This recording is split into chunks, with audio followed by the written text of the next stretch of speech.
The following is a presentation of the St. Louis Chess Club. The title of Grandmaster, highly coveted and sought after since the beginning of the game. Welcome to the third St. Louis Norm Congress.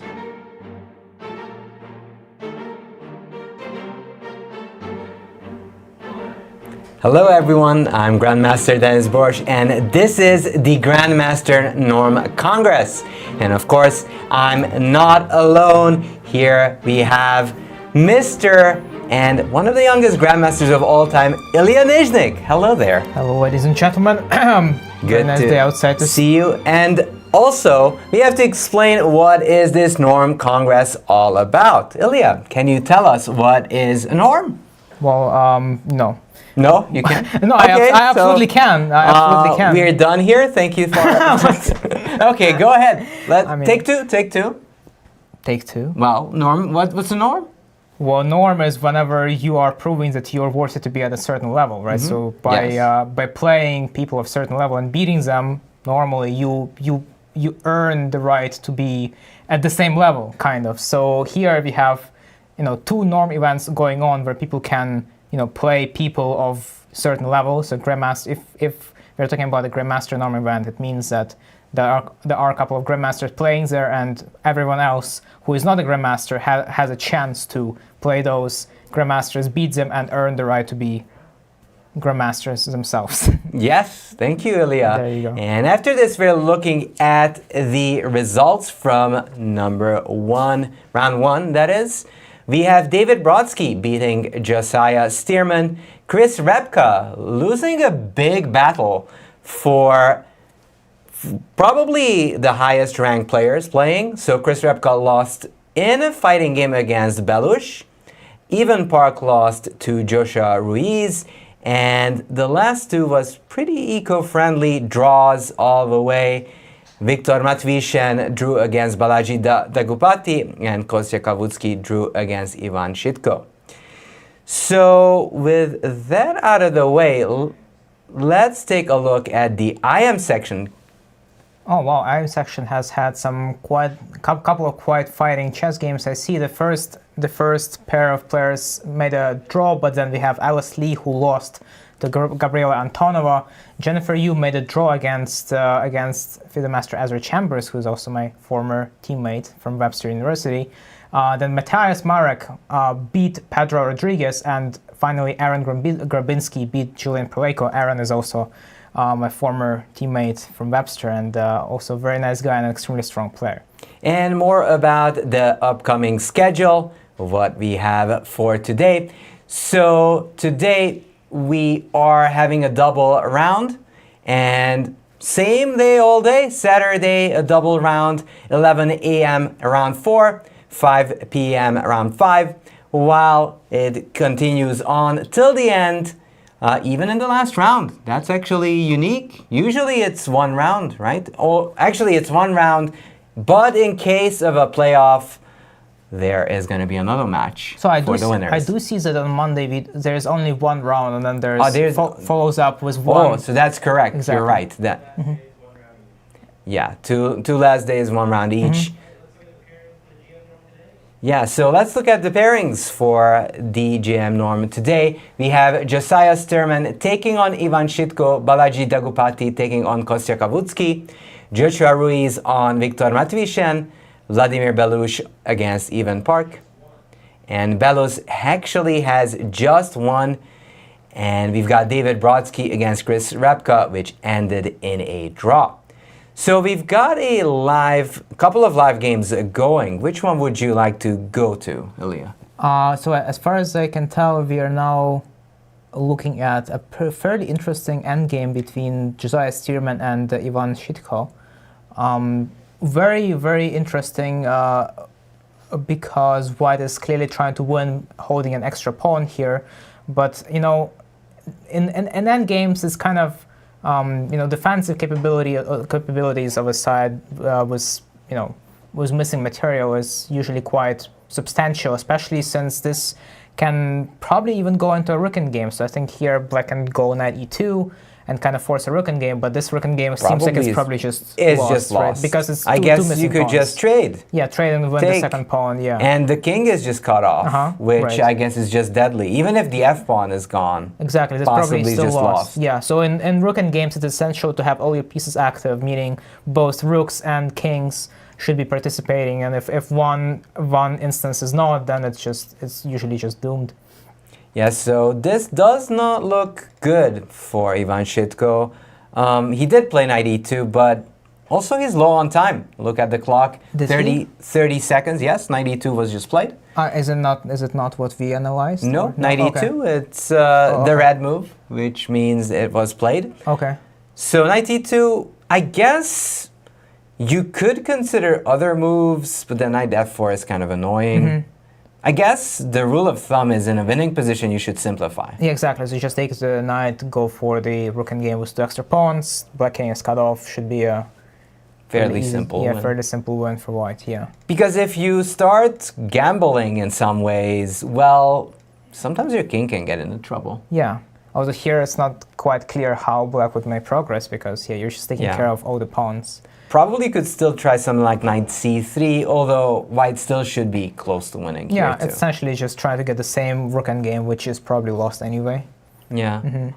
But in any case, probably bishop takes c2 takes, king takes g3 is the simplest way, and I have no doubts that Josiah should be able to find this with 40 minutes on the clock. That's not a difficult task. Oh, so we've got some messages. It's Ilya. Yes, it is indeed Ilya. It is me. So let's take a look at some other games. Let's take a look at Viktor Castillo, Joshua, versus Matviishen. Let's take a look. You mean there. Ruiz Castillo? Ruiz Castillo, yes. Victor is yes, it's a long name. So what's exciting is that there were many b3 games. This one actually was one b3. And white is down a piece, as we can see. Yeah. Well, white is down a piece, but there is some play. Let's say if takes... I can just take on e6. On e6 that's a piece right back. There is 2 pieces hanging. So you're just going to lose it back. So that's unlikely to be a great choice. Other than that, there is this trick of bishop takes c6. So if you just ignore me, I can take here, double attacking. Okay, so I guess this was all part of white's plan. If we can go back a couple of moves, I'm actually quite curious how we reached this point. And yes, it seems that it was indeed. How did both sides manage to castle long? That's so. Well, let's go back weird. from the beginning, shall we? So b3, very interesting. Like half of the games played was b3, either on move 1, move 5, or move 7, which is kind of rare and interesting. Is this a historical? Is it historically? Well, now it's history, but it was played just a couple of hours ago. Oh, okay. Okay. So, b3, d5, bishop g4, f3, which looks like a weird move, but here it tries to take advantage of this bishop being misplaced. h4, f6, very unorthodox play here. d4. This feels like Fischer random to me. I don't know about you, Ilya, but... I mean, I feel like f6 is the only move you can make, because otherwise you just lose the bishop, so it's not... Yeah, so what Ilya is saying after e6? There's g4, right? And then, but okay, here we can argue that black can try tricks, like bishop e7, for example. Bishop e7, although here probably you can even just give it up, give this pawn up, because I have this double threat. Okay, are we looking at the chess game? Well, we are going to look at the chess game. What I'm saying is that this doesn't seem like a chess game at all. Oh, it doesn't seem like a... Yeah, well, because sometimes... the king goes to e2 on move 7, right? And on move sometimes 7, the weirdest things happen. And I've never seen this ever, because the king usually doesn't leave the original square unless it cancels. Yeah. Well, here, very unorthodox play by both sides. f3, f6 played. Not something you should do, ever. Well, in this case, it's justified. In this case, you had to because of g4 and h5 traps. In real chess games, the king goes to e2 and move 2. Good point. Knight c6. Strongest players in the world play this way. It's got to be good. e5, knight c3, bishop f7, queen d2, and here's the castles on both sides. Okay, yeah. h5, and I guess you could claim that there's some balance in the center, with white actually having a little pull on the side. Yeah, white definitely has expanded more on the king side here, and definitely has more space on that side of the board. And in some ways, I don't know, how would you label this bishop? Is it a good bishop, bad bishop? It's a bishop. It's not great because, well, it's more of a defensive bishop. So whenever I look at a piece, I always determine its relative worth or its relative strengths by looking at its potential, its attacking potential. So defensive piece it's useful in a way, but it doesn't allow you to apply pressure onto your opponent. And essentially, you win games by pressuring your opponent constantly and forcing them to make mistakes. And here, when I see a piece like bishop on f7, I can't help it but believe that the bishop could be doing a better job. On the contrary, if you look at the bishop on f1, white's bishop on f1, it has a very clear goal. It can go to b5, it can go to h3 even, and apply a lot of pressure, on both sides. So yeah, that's very interesting, like the potential of the bishops. Right. Some of them doesn't really have a future, like let's make it red, because if I could make it red, that'd be great, but okay, but you can't I'm because failing. you don't know how to, because you don't know. You're supposed to hold Alt, Control, and Shift all at the same time. I mean, I did that a minute ago. No, but you're only holding 2, but not 3. Oh, okay. You're supposed to hold all 3. All 3. Okay. Oh, and it's the orange. How about these two? Okay, so Control Shift. Yeah, Control Shift. There Yes, you go. thank you. So this bishop on f7 really doesn't have a bright future apart from defending this pawn, and this is just way too well defended to be a target. Chess 96, we are commentators. Both of us are Grandmasters. Grandmaster Denys Boros, Grandmaster Illya Nyzhnyk. Yes. Pleased to meet you. So knight h6, this is how it continued. Knight b4, which is an interesting idea, but no, it's bishop b4. I missed. Knight b4. I don't know why I thought it was knight b4. Anyways, it was bishop comment b4. on why knight b4 is not a good idea. It's probably not. But we can just point Yeah. it out that So- a3 would happen, knight would have to go back. The knight would have to leave.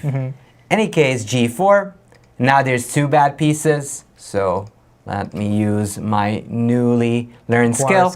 Yeah. Yeah, so h6 and the bishop on f7 is bad. So by now, I would say that white has a slight bit of an edge. But also it's kind of difficult to make progress because black doesn't really have weaknesses outside of weirdly positioned pieces, right? Yeah, I mean, black actually is the one who has a little bit of an extra center control.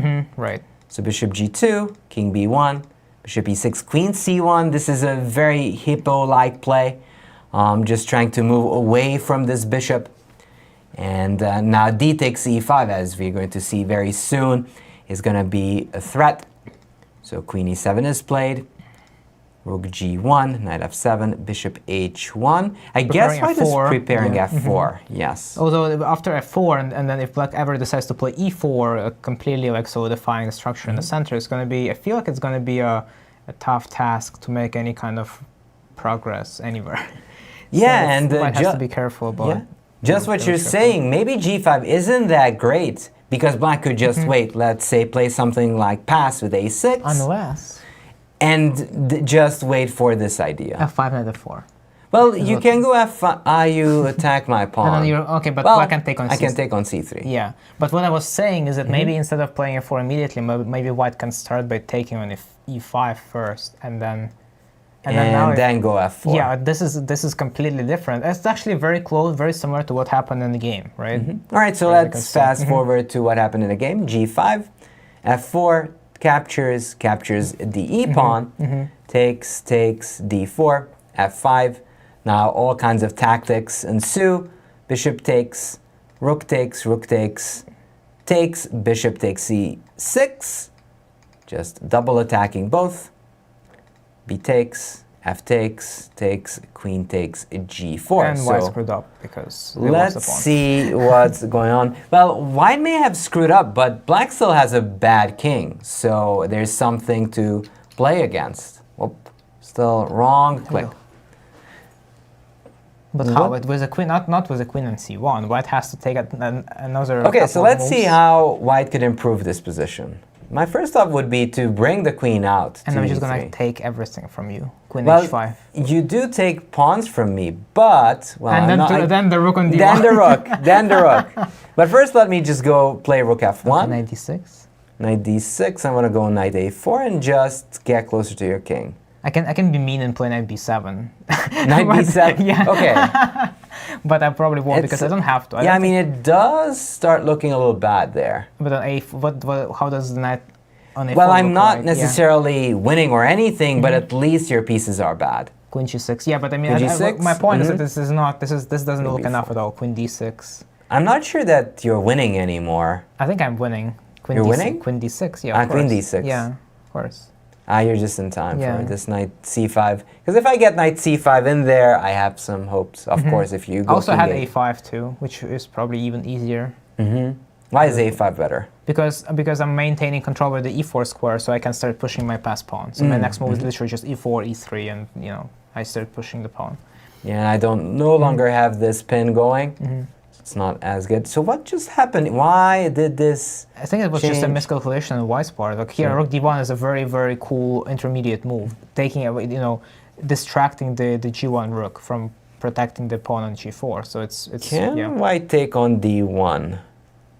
There's probably queen takes a3 ideas then. Yeah, bishop c3, queen a3. So I guess that's why White didn't do it. And then takes. No, you can't take on c3 first. You have to take on e6 first. Otherwise, you're down a piece. Yeah. Yeah. So takes. Queen a3, knight c3, rook e8, I Rook E. suppose. Oh, rook e6, sorry. Rook e6. Yeah, rook e6. And but maybe White just deemed that it's not enough compensation here. So White is missing a And pawn. queen d7. Well, No, it is enough because I think maybe not queen d7, but maybe g5 because queen G5? d7 is going to run into queen e7, leading to yeah, a bunch of just mass trades. Yeah, Even that is not a simple ending. definitely. Yeah, this is not nothing but simple. So maybe that's what White should have opted for because Yeah, some g6 threats. yeah, And this bishop is a monster, and there's no opposition to it. right. So it just shows how good of the plan White had in mind, but messed up the order, and that was enough for the higher rated player to take over. Takes. Higher rated player take over. Oh, right. It is true. Matviishen is 25-10, and Ruiz is 24-54. I was looking at the titles as well, but it seems that Well, Ruiz yeah, there's is more that kind experienced of than Viktor a little bit. yeah. So king b2. And just And- take on h5 and play with two extra pawns. Yeah. And obviously, there's some practical difficulties here, but I think in the end of the day, White does not have enough counterplay on the king's side because of this knight on d6. So let Should me be- ask you this. What would be your priority in this position with black as the one with the extra pawn? Well, I would like to. Well, the goal for someone who is ahead is to use the advantage, right? So in this case, my advantage is two extra pawns. I would say that the pawn on e5 is further advanced, and then it's friend on h7. So I would say that I would try to focus on promoting the e5 pawn while at the same time trying to not fall victim to White's counterplay on the king's side. So maybe I'm not sure if playing e4 immediately is a good idea. Like if this was a I mean, it's white move, to move now. So let's say white goes knight a4. and then I would obviously take on d1 and say thank And you for just the free again game. take it, Yeah. obviously. but if But White let's makes say, rook g1, then you go e4. Yeah, because my point was I didn't really want to play e4 while the rook is still. So maybe if we play rook d2 for White instead, I'm not sure if I want to go e4 because there's rook d4, rook b4, right? that's So the see, kind of counterplay. even though you're up Yeah. plenty of material, Yeah. it's very easy to slip up. Exactly, it's kind of easy to go wrong and fall victim into the counterplay. I'm not sure if this is enough of a counterplay to get anything substantial for White, but definitely since Black needs to respect it. I think there's respect that needs to be given. Yeah. by Actually, Black. I kind of like your knight b7 ideas, although not right now, because then I could go knight e4. Jared is saying that maybe we should focus on the h pawn instead of the e5 pawn, and I completely agree because if the white rook stays in the d file, then it definitely, just for the sole purpose of avoiding the rook d4, rook b4, maybe we should just move the queen away and push the h pawn. Looks, Something like simple. queen g6 and push. Yeah. Yeah. All that said, e4 was played instead of taking. Interesting. Okay, so Black is. I feel like this might be a little bit too rushed, honestly. Rook d4 is there. And as an idea, as you mentioned earlier. So I feel like Black is kind of claiming that even if Rook d4 is happening, okay, we can actually just give it a shot. So Rook d4. Let's say Queen takes h5. I'm just gonna let Rook b4 happen. So Rook b4. So wait, here. Yeah, even that. Then c5. But I won't. I won't do that. So what I was trying to make. I was trying to make the point that here Black can just leave the a7 pawn as is and go king c8. And I just given up. Hide the king on d7 and just. Okay, I'll take on a7. I'll just be the lamb and just follow. Yeah, and then Queen e5. Just trying to centralize, pin exactly. me. And instead of trying to protect the king side, just run away and focus on the push on the queen side. Yeah, just h5. I'm not so sure. No, okay, h5. h5? Yeah. Okay, I can. All right, a5 knight b5, maybe. And that's good for Black, right? Because Rook 8 king here. King d7. Rook king d7. Yeah. Okay, I'll try to move away. h4. Oh, but there's queen h3 check. So there's queen h3. Oh, king b8. Okay, now I'll play a5. h3. h3, and you're almost. I can actually just go king b8 and trap your rook. Yeah, that's fine. So what Ilya is saying is h3 takes. Here, the rook is going to be trapped at their king b7. I don't even have to play h3. I can just go king b8 right away. Yeah, king b8. Well, trap the rook. Yeah, it's. But once again, this is probably unnecessary. I think Black has something else in mind. As we can see, Rook d4 was played. Yeah. So here, let's see what Black had planned. Black is down on time. a5 is somewhat risky, no? Because you're sort of moving away with those guardian pawns. Those guardian pawns are usually there to protect your king. You start pushing them, and it becomes naked. Although, how can White really use them? I've been thinking about potential plans here. Rook a4 doesn't seem to be doing much. Like Rook a4, we can just capture on h5. You can definitely just capture. What if I go absolutely nuts and go b4? Oh my god, we did realize something very important. After a5, I think a5 is a major blunder. Can you go back? I think a5 is just a blunder. You see that, right? Yeah.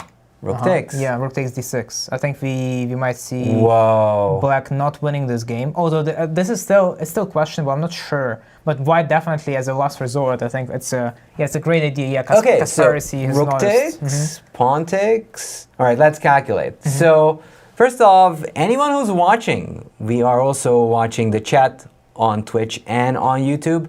So if you have any questions for Illya Nyzhnyk or I, just ask away. And I'm wondering, can we actually go for more here as White?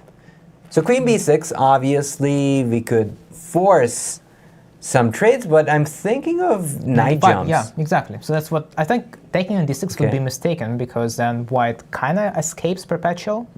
Yeah, Queen takes c6, King d8, and now if Queen d6, there's Queen d7. So Black would. But now knight d5. Yeah, exactly. Knight d5 now, and this knight. You see, this is a kind of a topic I teach my students. This is piece synergy, right? Queen along with the knight is a big strength, right? So because they supplement each other perfectly. So this is in this case, we can clearly see that the two pieces work great with each other as multiple threats that I'm not sure Black can deal with. I honestly have. Meanwhile, breaking news: Aaron Grabinsky did win his game. Nice. A very exciting game where he showed some deep knowledge of the hedgehog, which actually shocked me. So I'll be very excited to ask him how did he feel while playing that position. But coming back to this game, Rook d6 was played. Rook d6 was played, and I kind of ignored the clock, but Matviishen was just low on time. Exactly, that's probably the reason for the blunder. Now, that's actually one of the big questions I have. If you're low on time, should you just wait it out and say, okay, if I flag, I flag, but at least my move will be the ultimate best. So CD happened, Queen b6 happened. Yeah, but honestly though, if you're in a time scramble, then you definitely should try to not overcomplicate the position. Otherwise, you're shooting yourself in the foot. To calculate, you need time, right? So because So I guess what you're saying is that you're playing in a position with low time why create new problems for yourself playing e4 and then making another pawn move, changing the whole structure? Correct. Just keep the structure steady, make sure that you, well, I suppose there's a second time control which gives extra half an hour. You know, both sides would get extra half an hour on their clock after reaching move 40. So I suppose that's what they should have gone for instead. Yeah. And they actually reached the position we discussed, and this is scary for Matviishen, especially as the roles reverse, because he was the one attacking and now he's defending. Correct. Yeah. This. I mean, I would hate my life here if I knew that I'm winning, and then suddenly it's just such a drastic switch of tables have flipped. I would say in white's favor. Even if this is practically still okay for black, I would say that in a time pressure like this one, it's not Yeah, and queen d7 actually loses on the spot exactly due to queen check, A8. Yeah. check, and knight b6, and it's game over. I don't even see how to defend. And queen c7 is quite a huge threat. Maybe check and play e3 and pray. No. Oh, check, right. Yeah, check on g7 has to be played. Yeah, so check, just to defend and attack. No, he can't go e3 because I have queen a8 check and queen a7. I have one of your queens. So yeah. So after king a2, black will probably have to move the rook, maybe to e6 even. Oh, but that loses anyway. This it's again check, and the queen is hanging. This looks lost for black, honestly. Can I play the well, this is falling too, so it's just too many. And again, what you're saying, the queen and knight synergy, they're just too strong. Too many threats against the king and the queen. King is so much positioned on d8, yeah. And when I'm saying keep your guardian pawns close to your king, I'm not joking. That's the reason actually black is lost. Because white's king is safe, and unlike black's king, is just losing. Let's see. So Viktor has about 15 seconds left. Yeah. Let's see what he can come up with here. But I'm fairly pessimistic for black. Queen c8 maybe? It looks bad. Queen d6, I think it's also queen d6, that's and over. I can take and go into an endgame. So we've got a move. Rook e6 was played. played. Rook e6. Yeah, rook e6 I thought was probably, I mean, I kind of forgot about it, but there's some checks coming up. So here I thought queen c7 check should be played, and then... Wait, isn't this just winning check, and knight f6? Yeah, but king will go to f8, but there is knight f6 anyway. So check, this is what Ilya is talking about. Check here, and what I spotted too is this knight f6 check. This is taboo, because the queen is hanging, and otherwise this is just gonna win white the game. But Ilya says king f8 is still possible, but in that case, knight f6. Oh, the queen f5, and we can... f5. I think black actually might be able to defend this, because now the king... Yeah, king knight takes this, king g8. Yeah, knight is trapped. So it's still sharp, although I'd rather be white, honestly, even if white is not better. White can force a perpetual anytime it wants, so it's very pleasant when you always have an option of, Of just bailing. Yeah, to opt out for a draw, yeah. So let's see if there's something even better. So queen c7, there. You could also capture on h7, actually. Right, just check and capture on h7, and just keep the pressure going. I think this is probably objectively best, practically best thing white can do, because it keeps all the same problems for black, while not forcing things, right? So the black's main problem here is, besides the fact that their position is hard, the other major issue is that black has no time. So the more pieces there are on the board, the more unclear the position remains, the harder it will be for black to navigate. Yeah, I guess I would be wondering if e3 is a best practical try and just trying to give up the rook and... Yeah, but I do think that this h-pawn is equally as strong as the e-pawn. It's going to be funny if we see the four queens on the board position, find a way to where possible. Yeah, actually we have king e8 on the position, king e8. So either he's going for this, and again, so we talked about playing this with black when you're trying to... meanwhile, queen c8 is played by Ruiz. Although, I don't know. queen takes h7 might be even more practical, but I guess he thinks this is winning. So why not just go for that one? So what would you do? You're on the winning side. You've got 5 minutes versus 1 minute. Should you spend all your time to find the right move in this position? This is probably a critical position. I would say that the approach taken by Ruiz is wrong, because once again it's too forceful, and unless he sees a forced way to win, which I don't right now, unless he sees like the clear way how to finish the game, then it is definitely a practically unsound decision. Yeah, this is something like that inertia that you get into, that you feel your opponent is so low on time they're just going to lose, but with extra 30 seconds never happens. Right. Because Black doesn't have to think here. There's no decision to be made. There's only one. There's one only move for Black. Every time they have to make a move, which makes it very straightforward. They don't have to spend anything. Knight c7 was played. Interesting. Yes. Which might be the move we missed, because it does look winning. Yeah, it is actually winning. So we have to give credit for Ruiz. Yeah, because he found the winning move and didn't have any doubt. So if you see the winning move, you're off the hook. There's nothing they can really say. Oh man, how did we not see Knight c7? We have Rook g6 and there's check. I guess we were a bit too focused on the king. That's why we missed it. Knight c7, Queen g7 takes. Yeah, and this is just resigns. Because the rook cannot be saved. Yeah. Very impressive by Ruiz. Well, he capitalized on his opponent's misstep. His opponent's approach was just a little bit too optimistic for a position where it's still somewhat unclear. Yes, Black was winning, but they had to keep the position as safe for themselves as possible until they reached the time control. But as we can see, that wasn't the case, and Viktor resigns here. So congratulations to Ruiz. Yeah, it's a big win and a big turn of events, because Viktor was having a great position.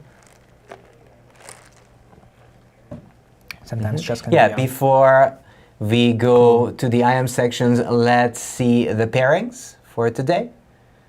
What we have, we've got Josiah Posthuma winning against Julian Proleiko, Pedro Rodriguez losing to Aaron Grabinsky in a very exciting hedgehog. And that's one of those things that I want to show to you, Ilya, because I'm chuckling here. It is actually something unusual. But let's take a look. Let me pull up the games that are still pending. Let's go to this game between Antova, Gabriela, and Jennifer Yu. Oh, what is going on here?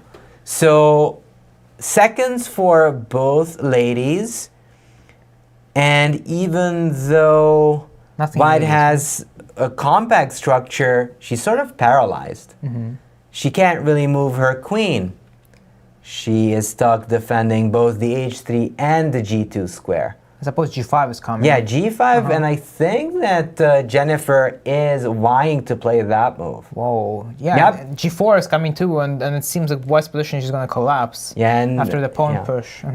And I can't help but say it's all about piece activity. Like, you remember we talked about the difference between the bishops in that game between Ruiz and Matviishen, where the h1 bishop was much, much stronger. It's the same thing. This bishop on d6 is just way superior to its counterpart on c1, which is partly the reason why Black is crushing here. I mean, but technically, if you look at every single piece from both sides, we can clearly see that White's pieces are on defensive, and it's just eventually you get overwhelmed when you have no activity, when you have only pieces that are defending. You're forced to make moves such as e4 just to survive. Yeah, Gabi actually is making the right choice of trying to activate her bishop and maybe even try to stifle this bishop on d6. But I have my doubts. Maybe a bit too late, because g4 is coming, is probably the strongest. I assume it was played, although I don't know. Yes, g4 was played. HG, rook takes g4, looks like it's just Yeah, over. and it is just Rook over h4. as rook h4 is hard to stop. I mean, queen Although h3 has to be... h3, Yeah, but that's loses by force because black can take on the 4 with a check, take on e4 with a check, and just pick up a lot of material on the way. takes, and it is rook h4. Yeah, or take on c2 as well. So it just takes, and rook even h4, rook h4, take is on just e4 winning first. Yeah. the queen, and that's all she wrote. Which one? Well, I believe that this is quite deadly. Yeah, I think there's a little agony from Antova, but yeah, there's no question about white just losing eventually. And this is why I always say, try to develop all your pieces. Now, of course, this was forced into this situation, but oftentimes that's why in a lot of openings they put the bishop out quickly to g5 or f4, so it can never actually end up on c1 and in a sorry state like this one. So queen h3 was played, bishop f4, and Game was over, was over. white resigned. Yeah. And Jennifer won a very nice attacking game Amazing. against Gabriela. So let's take a look at the last remaining game between Tokhirjonova and Alice Lee, which is, is a crazy game. And even though Tokhirjonova had a very much dominating position with a free attack for her, Alice Lee is fighting back, and even though those knights are bad, they're good defenders. Yeah, knight on f7 seems to be an amazing blocking piece, kind of taking care of the entire king side for black. And now actually the knight on f7 is going to be ready to start picking up pawns, if in case white decides to move away from that side of the board. So actually, although probably objectively this is still should be winning for white, I would say that black has fairly decent, decent chances here, as both players are running down. Wait, actually. Yeah, they're both very low on time, like 2 minutes each. But have they passed? I think they have passed time control already. So I'm not sure if they have time control. Oh, they don't? Is it just no, one time it's control? just it is just straight up. You have 2 minutes left, and that's it. Oh, I thought there's going to be an extra half an hour added to both clocks. Those are the classic events. And in norm events, usually it's just 1.5 hours, and then it's done. Which either you win or you lose. Wow.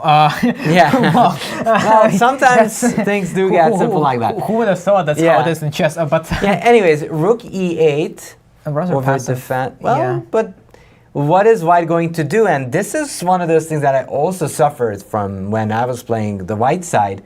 It's very hard to come up with a constructive plan. So white does have a pawn, though, right? White have a pawn and having perfect piece synergy, having bishop pair. I'm not a big fan of the move rook e8. It felt like a vase. It felt like black could have gone for more. Maybe something like b4 could be considered, opening up the queen.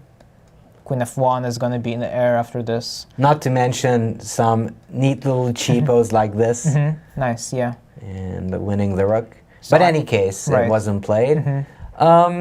Here, as per what I remember, it's not a bad idea to play king b1 and bishop b2 just to create a safe square for the king. Although it may not be as useful because black can play rook a8 and threaten with queen a2 at any time. So I think the white deciding to keep the king on c1 actually has a purpose, basically meaning that white doesn't want to deal with the queen a2 threats. But having the bishop in b2 nonetheless would probably be a good idea in my mind. So rook f2, well, even though it defends the pawn, I don't really think Alice Lee is thinking of capturing that. Because if you capture on f6, you're kind of helping out white's dark squared bishop, because the fewer the amount of pawns in the diagonal, the stronger the bishop becomes, and by not capturing on f6, black is making an effort to make sure the bishop doesn't become a monster. I'm actually wondering if Ellerslie is going to play knight e6, because after that the idea of rook c8 and doubling becomes available. But once again, it kind of renders the rook e8 move useless because you don't need rook e8. Well, right, to play but you have to e6. play something. Yeah, I think at this point both players are trying to be like overly cautious because they're both really low on time and they don't want to commit and be wrong, about their if either side goes for some sharp complications, there's always a chance that they will be wrong. Yeah, but I think sometimes indecision is just the wrong decision in these cases. You do have to make a decision eventually.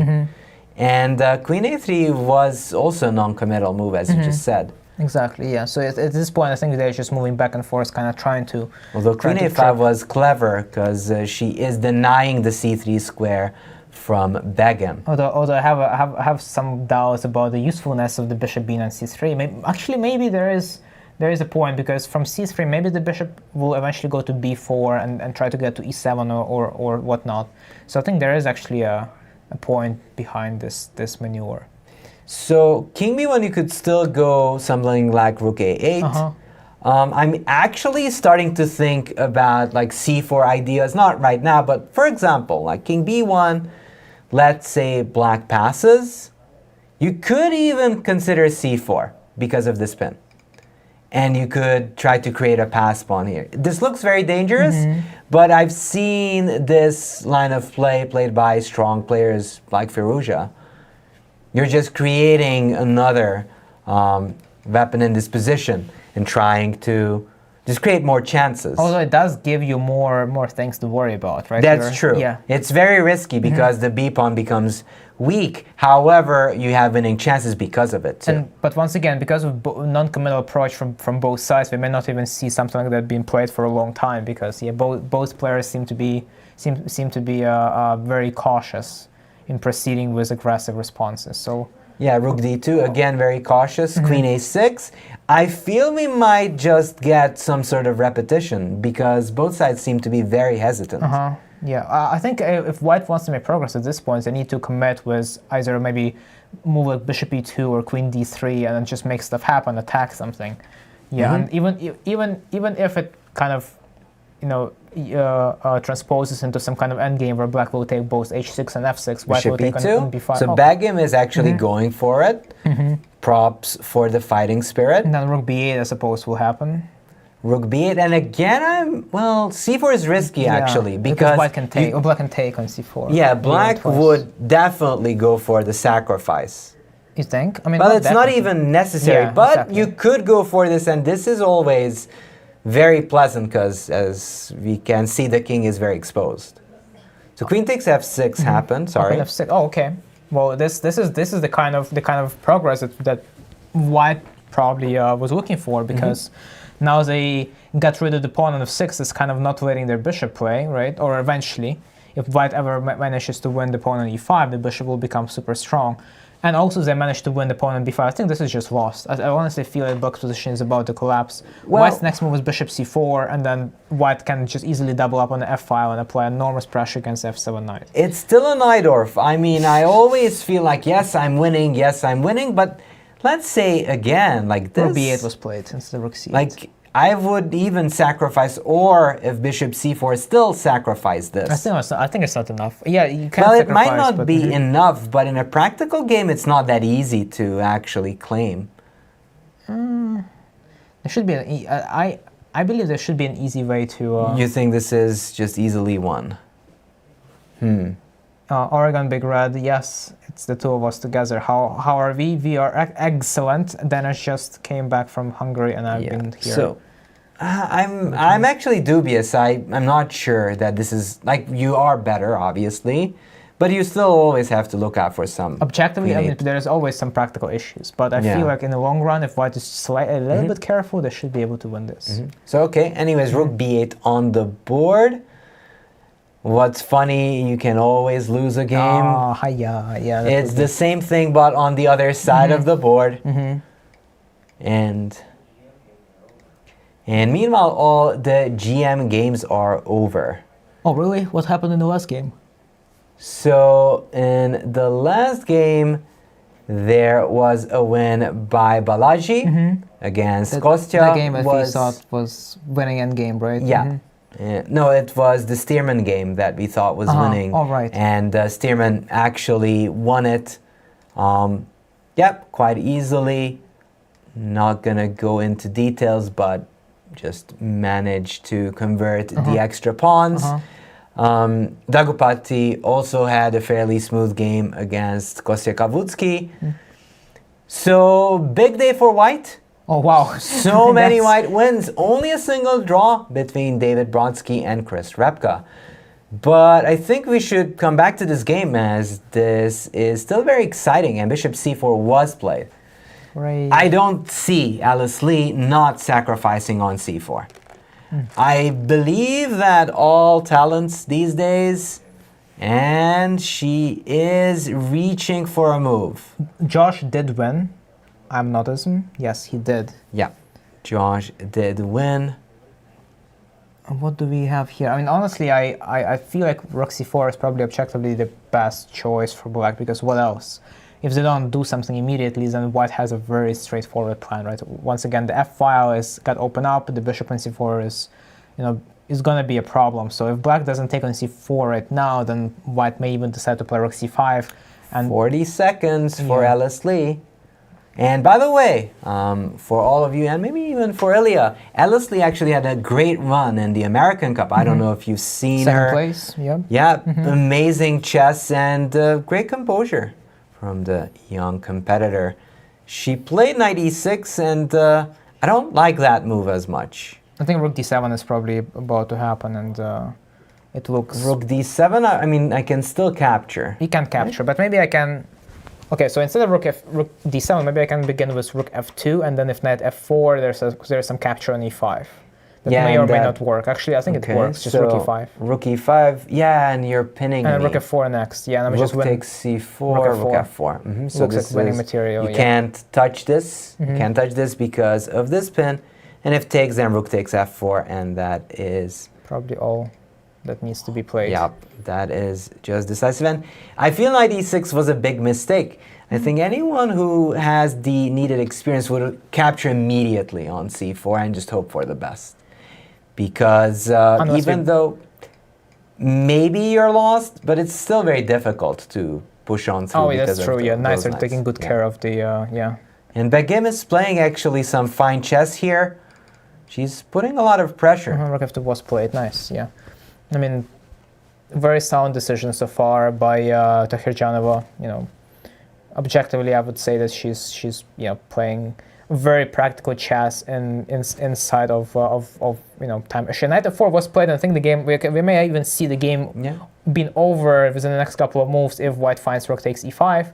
Maybe we can cheat a little bit and see if rook e5 works using the engine. Rook takes c5, rook takes c4. Well, I trust our little engine running in our heads. Okay. I do believe that rook e5 should be winning. Rook takes, queen take, rook takes f4. Shazdoja Live, thank you very much for raiding with a party of 38. Welcome, raidees. Welcome everyone. Here looking at the final game of IM Norm Congress between Tokhirjonova and Lee. White seems to be doing great, but both players are very low on time, and we may see some... rook takes e5 was played by Begim. And I think she just calculated and made the decision, okay, I can go for this and just wrap it up. Well, wait a second. Can I just go queen c6? Okay, so takes, queen c6. And then I want to take here. Well, it's just lost. It's lost, yeah. Because even though my king is a little exposed, it's not exposed enough. So Veeps doing commentary, yes. So knight takes c5, and I guess just move the queen king d4 away. or queen d4. I'm not sure if we care about the c4 pawn at this point. We don't really care as long as we can hide the king, and you'll be the one. Rook c4 did happen, rook f4 did happen, and we are reaching this. So we are reaching this position. So, Queen d6, I guess, is there, but queen d6, we have an intermediate move, rook d5, which should do the trick. And you're having a double attack going on c4 and d6. And I think Tokhirjonova did a good job with this last part. You never know Well, what's I mean, gonna happen. but Sometimes so you never far know. she's been doing very well. Her decisions were spot on.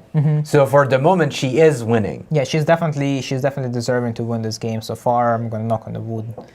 But Well, we're not really picking any sides here. Oh, are we? Yes, But you're right. what we're seeing here is that Begim is in the driver's seat. Queen d6 played, but I guess rook d5 is not going to be a difficult move Yeah. for white to find. what, we never know. Rook d5, queen takes, pawn takes. There's queen b4 after that, but there's rook Queen f7. b4. So that Okay, so here, queen b4. rook d7. Or rook Rook f7, sorry, rook d7. f7. Or rook d7 even. Okay, so rook f7, king takes, Yeah, and some... and just some mating attack. King g8. I have. Maybe it's not that simple. I mean... Wait, I can actually just go back. So takes here. Rook d7. How about rook d7? But I can just do this. Yeah, no, queen d6, queen e1, right? And queen e1, yeah. Rook d1, rook c2 takes... Yeah, this should still be winning, I think. Yeah, but because I can block in yeah, due time. So rook d5 was played. It's on the board. Queen b4 is played. So far, good job, Ilya. We're doing a fine job here, kind of guessing all the moves. Guessing all the tactics, yes. Yeah. So far, we're very proud of ourselves. I think rook f7 will happen, honestly. Rook f7 It's- or rook d7. Well, why risk? That's true. Actually, that's a good point. See, that's the better choice, being made by Danish, because rook f7. If you don't see a clear checkmate, and once again, there's no need to go for it because you're not sure if you're gonna checkmate or not. But rook d7 is simple. It's straightforward. It's attacking the knight. Where can the knight go? Pretty much nowhere, because there's always rook g7 if the knight decides to leave. B takes c4 was takes played. c4. Okay, this Okay. provides black with some counterplay, I believe. Yeah. No, actually, no. It shouldn't be. It shouldn't be enough. King d2 and then followed by king c3. Yeah, king d2 here. Yeah, then queen c3. And I'm So threatening here. with checkmate. Yeah, this And forcing a trades trade. and yeah. So Actually- she's just not fearing any ghosts. Doesn't even go for the lines we suggested. Yeah, king d2. Yeah. Okay. Now I feel bad because I think this is just way easier. Well, on the grand scheme of things, this is just more I straightforward. think, there's no difference between winning and winning moves as long as you win the game. That's a good point. But you see, we're trying to become ideal players, perfect players. That's true, but I'm not even sure. It is possible that rook d7 is objectively the best, but if b takes c4 wins, that's good enough. Yeah, it is the last game of the day, Oregon pick red. Yeah, So king d2 pretty and good technique. Queen b7 was played. queen b7, okay. I guess queen d4 is coming up, and Just rook d8. rook d8 or queen g7 checkmate. Yeah, and it's just checkmate, check, takes, and it is mate. So let's see if it happens. Queen d4 What was happened, played. and yes, the game is And, about to be yeah. over.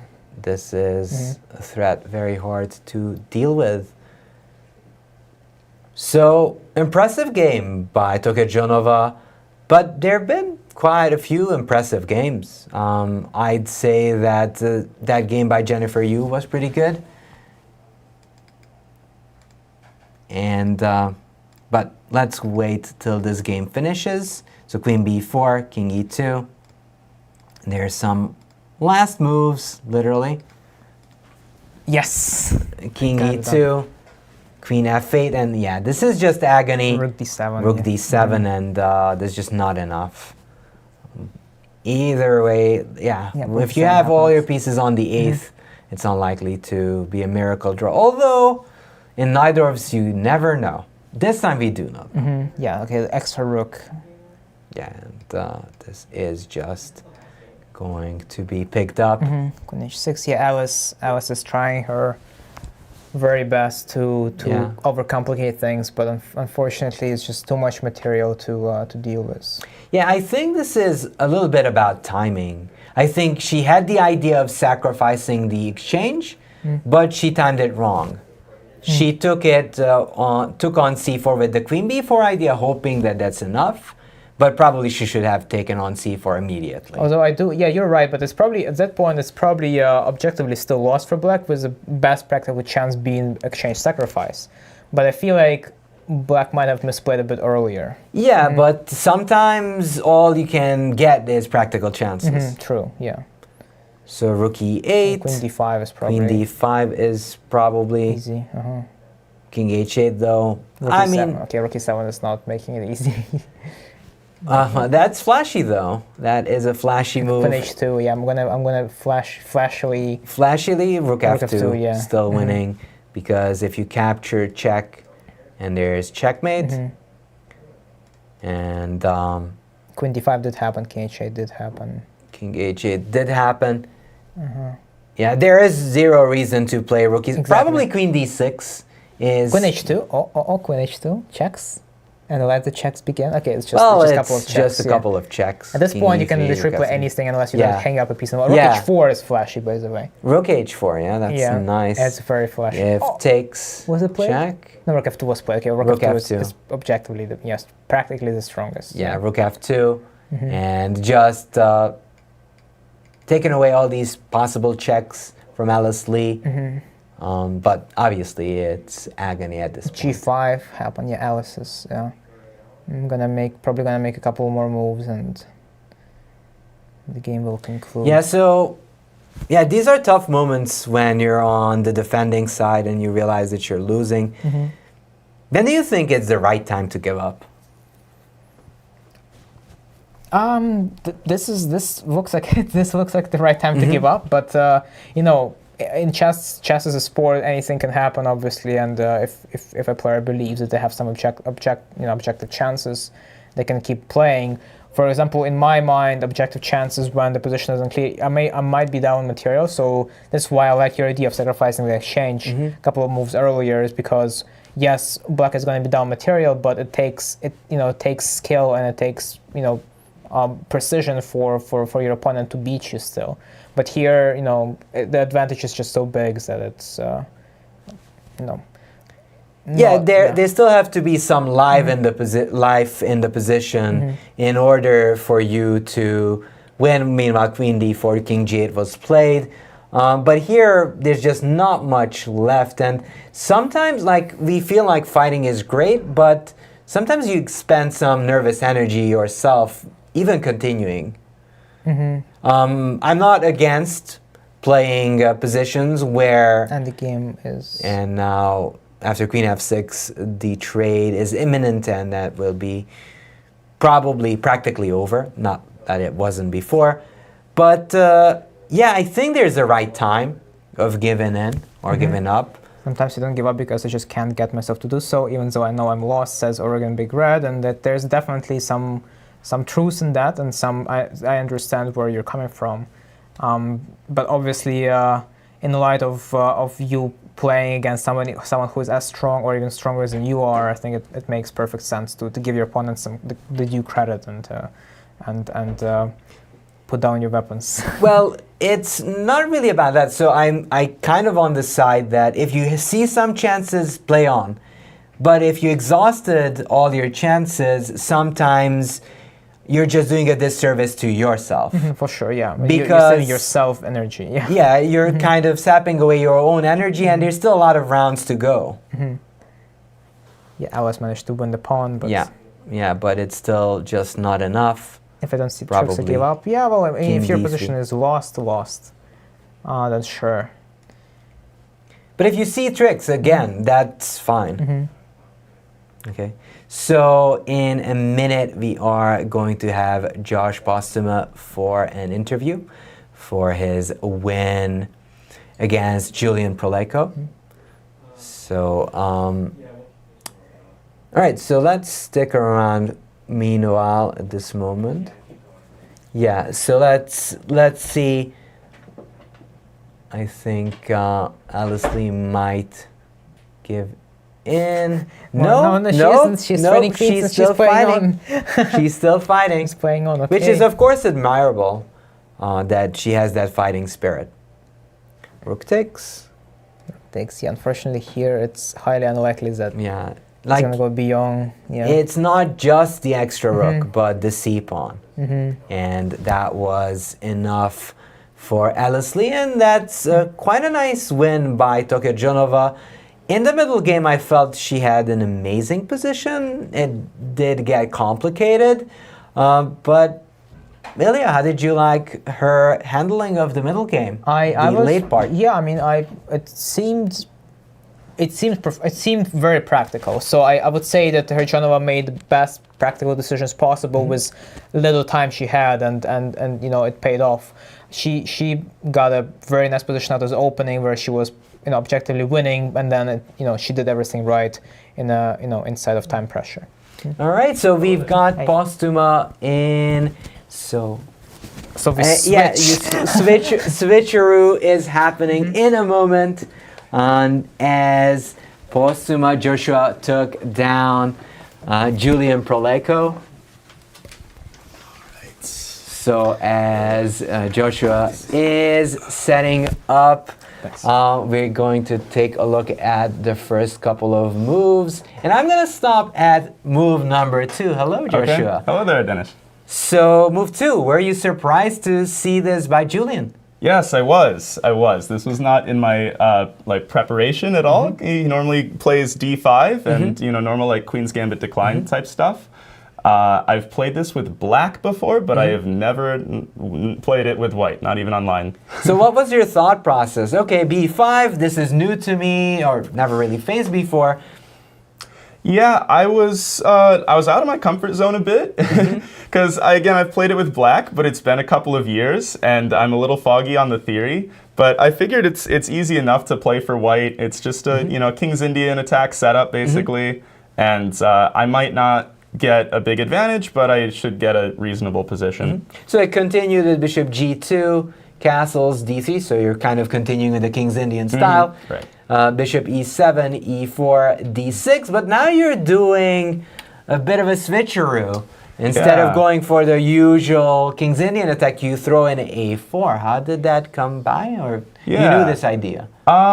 Well, I thought this would be a good time to do it if I was going to do it, because if I gave black the chance to go knight b to d7, then they'll, you know, after rook takes a8, they'll always be able to take back with the queen. Then the idea is no longer good, right? So this is what Joshua is talking about. Yeah, so I thought if I was going to go a4, I should do it right away. And I thought I might get him to weaken some squares, like weaken the c4 square if he pushes forward. You know, I thought after the trade, putting his bishop in the corner might be, you know, a poor place for it. Yeah, and probably had to go b4 here. Yeah, just to get a better grip here. Because a6, and you found a very nice plan here of sort of provoking this b pawn to move. So knight a3 was part of your knowledge, or like the structure? I've had somebody play this idea on me before. Oh, okay. So that's kind of where I have seen it Learning before. from past experience. Yes, yes, and I lost that game. So I do think I learned from that and remembered this plan. And so far, anything that catches your eye that you felt was interesting? No, not really. This was all expected until this moment. Okay. I was actually thinking you might take back with the pawn instead of the knight. I don't know what you think of that, or what the takes engine d5. thinks Well, of that. I kind of don't like this bishop stuck on 8, and I assume that Julian also didn't want that bishop to be sort of stuck there. On the other hand, I kind of get your idea, because maybe you can go c5, and yes, I'll get a bad bishop, but you can't really pester my pawns that much. Yeah. And I was wondering how bad g6 would be if he was worried about me putting G6? a knight into the f5 square. That's reasonable, because there's no real way for you to actually Right. If there's no knight g4 or anything. Probably you still have a little pull, because these pawns are a little bit weak. Right. And the bishop is misplaced. So I think you're a little bit better, but nothing like spectacular. So knight takes d5, queen a1, knight d7, queen a5, b3. Yeah, that move surprised me. And for a moment I got really worried, because the first thing I calculated, of course, was if I take on b3, knight c5 comes. Yeah, and that is pretty He's nice. getting his pawn back, my pawn structure is destroyed. This is not good, right? But you know, then I realized I can just go c3, and I feel like the pawn on b3 is even more overextended than it was before. And unless he has some concrete way to take advantage of like the d3 pawn, I thought I could very likely just win the pawn eventually. Yeah, and bishop e3, I actually like your move. I know that the computer isn't favoring it, but you keeping the position compact and keeping the tension, which is oftentimes more important in a better position than to just simplify, because it also simplifies the defensive tasks. Yeah, I was told I was supposed to go knight takes b6.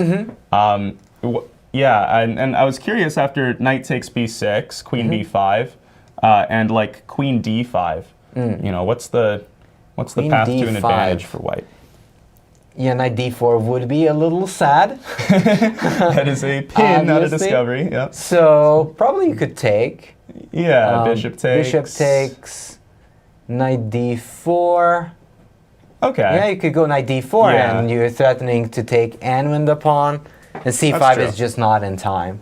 Right, so I think this is just very pleasant for you from a strategical perspective. I see.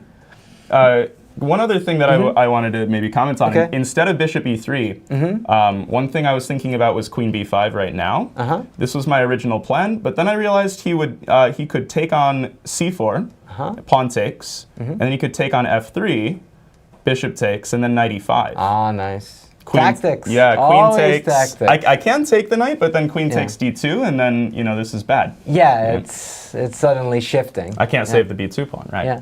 So I realized the bishop on d2 was like a tactical liability, and you know that's the main reason I went bishop e3. Yeah, and actually that's why I kind of like this move more than like the engine tries to hit on it. Like you are making sure that there's no weaknesses left. Right. So takes, knight b6, queen b5, and you're winning the pawn. Although I do admit I was looking at the position and felt that this ending is tricky. Like you have the extra pawn, but somehow Julian always had some little tricks. Yeah. I feel like I did a very poor job of getting my queenside majority going, whereas he did a very good job of getting his kingside majority going. And I wouldn't be surprised if the engine shows my advantage totally went away, or largely went away over the next 10 moves. It's actually not easy because just pushing the pawn creates a weakness. Right. So it's not that it's too trivial. The move's actually what the computer says is somewhat nonsensical. Here, f3, king d3, then h3. It's not that we're really trying to play g4 here. So even though white does have the extra pawn, but is that really the winning plan? I don't think so. Yeah, I guess it makes sense in that we're going to go b4 eventually, and we don't want our pawns to be hanging on the second rank. Yeah. And we don't want them all getting fixed on dark squares. So I guess maybe that's the point. I was wondering, before I started to bring up the king, should I have just gone knight c1? And, knight c1 here. You know, tried to, without the help of the king, get the pawns rolling. But there's possibly some rook a5 stuff. c4. c4, rook a4, and b3. then... b3, okay. Yeah, maybe that's an idea. Yeah, I think it might have gone better than the game did. Anyways, knight c1, c4, e5, and the advantage is sort of dissipating a little bit, but you know, an extra pawn is still an extra pawn. So g4, were there any moment you felt like, oh, it's slipping a little? Already, yeah. I was getting kind of frustrated, and you can see I'm also very low on time. And I was actually thinking at this point the game was likely going to be a draw. So king e2, bishop c5, knight c2, and it turns out that takes e4 would have been better, and just bring the king in. Because of the strength of this bishop, it's very difficult to convert. But Julian played f4. Pawn takes, that seemed very wrong. Yeah, because you're putting the pawn on the same color of your bishop. Yeah. And it's just going to be an extra weakness. Takes, knight e1, knight d3, g3, and you're just basically picking up. Although b4 was inaccurate here, but... I was just supposed to go c5 right away. c5? I was trying to decide between those two moves, but I thought pawn takes, b6, c4... Yeah, this looked very good, but I thought b4 was better, but I must have missed something. So you were considering both of those I was moves. considering both. Okay. I didn't have much time to consider both, but... But yeah, sometimes you just have to choose, especially on low time. Yeah. So I wonder what his drawing like. the king move had is. to walk over. So Okay. that was the idea, just to give it up. Okay. Yeah, But I mean, that's not an easy move to Yeah. find, especially on low time. right. So c5, bishop d8, but this is already losing because you're getting your knight in. Mm-hmm. Takes here. Now, I did think instead of bishop e7, like, maybe the one thing he could try is king e6 or something, trying to get the king active. Okay. I feel like at this point he kind of played passively when maybe king e6 would have been a better Yeah. attempt. Although objectively, Yeah, by here yeah, you're sure, winning. sure. So f4, knight b4 takes, and yeah, there's just too many of those pawns, and it's just losing. And thankfully I have this, and yeah. thankfully I know my, Yeah. my king and pawn versus king. Yeah. So nice technical win by you. Thank you. Yeah. Probably you could have been a bit more accurate Right. earlier, but apart from that, I think it was a nice performance. Well, thank you. So good luck, and keep on rolling. All right, will do. Thanks for having me on. So we'll be back in a minute with the results of the Grandmaster section and the International Master section. So in the GM section, Josiah Stearman won against Ivan Schitco in that endgame. Bali Daggupati, again another endgame, winning against Kostya Kavutskiy in a Taimanov, where Kavutskiy sacrificed the pawn, but really never got any compensation for it, or quite enough. Joshua Ruiz, and we have Ilya back. So what were your impressions of the last three games? I mean, you haven't seen the David Brodsky one versus Repka. It was just a draw, a well-fought draw. But about the games between Joshua and Viktor Matviishen and the Belous game. Well, I did actually see the final position of Brodsky versus Repka, and it seemed like they had a fighting draw by move 39. But other games, yeah, I see anything can happen. You know, the tables have turned in multiple games, and we see an upset in Ruiz versus Matviishen, and I haven't seen Belous versus Par game, but I heard it's. I have. Sorry, Jonathan showed me the game, and it was definitely a very nice win by Vladimir. Other games are also free of compromise, not free of compromises, and very exciting stuff. I hope that players keep showing up the same performance. So now we have the IM section results, which wasn't really such a big win for white, like in the GM section, which was a sweep. Here, Joshua, as he just was here, showing us his very nice win against Julian Proleiko. And even though Julian fought back, he couldn't quite save this game, and Joshua posted a nice win.